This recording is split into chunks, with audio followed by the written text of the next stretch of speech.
Ja, dat is hetzelfde plan als wij eerder hebben gepresenteerd. En ja, dat plan zeg maar, wat we eerder hebben neergelegd, dat lijkt ook heel erg op het plan van de investeerders.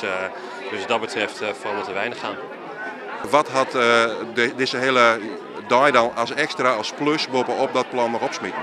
Ja, dat is gewoon nu ook goed te zien dat echt een hele grote meerderheid van de mensen ook vindt dat het een goed plan is. Wat ook echt past bij de zorg in de regio en de zorg dichtbij en de continuïteit van de zorg. Wat houdt het plan uiteindelijk in? Nou ja, wat eigenlijk al op de flap over zal is laten zien. Dat er zeg maar, de basis, de poortartsen aanwezig zijn, de acute zorg terugkomt. En dat we andere specialismen, aanpalende specialismen zoals KNO, urologie, dat die ook weer aanwezig zijn in het ziekenhuis. Zaken die lezen nog een beetje, die zijn nog ongewis. Dan hebben we het over het vastgoed en we hebben het over het contract met de zorgverzekerders.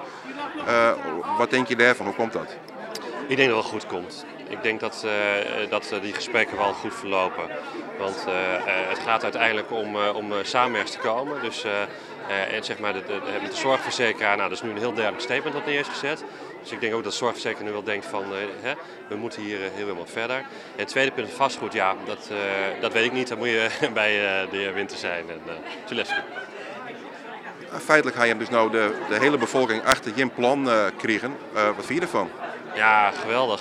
Maar het plan is ook niet door ons geschreven alleen. Het is een plan zeg maar, wat we langzamerhand hebben ontwikkeld. Door te praten met de mensen, door te praten met verpleegkundigen, door met patiënten te praten. Dus het is gewoon iets wat noodzakelijk is. We hebben het maar voor gemak het plan van de medisch specialisten genoemd. Maar het is eigenlijk een plan voor iedereen. Nu we toch op plan hebben. Het plan is om op 26 januari open te gaan.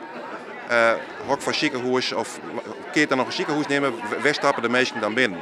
Ja, kijk, we gaan het een medisch zorgcentrum noemen, denk ik. Ik denk het idee van een... het wordt wel een ander soort ziekenhuis, we gaan het anders inrichten. Dus het wordt een zorgcentrum. En wat ook eerder besproken is, het moet natuurlijk rendabel blijven. En dat willen wij ook.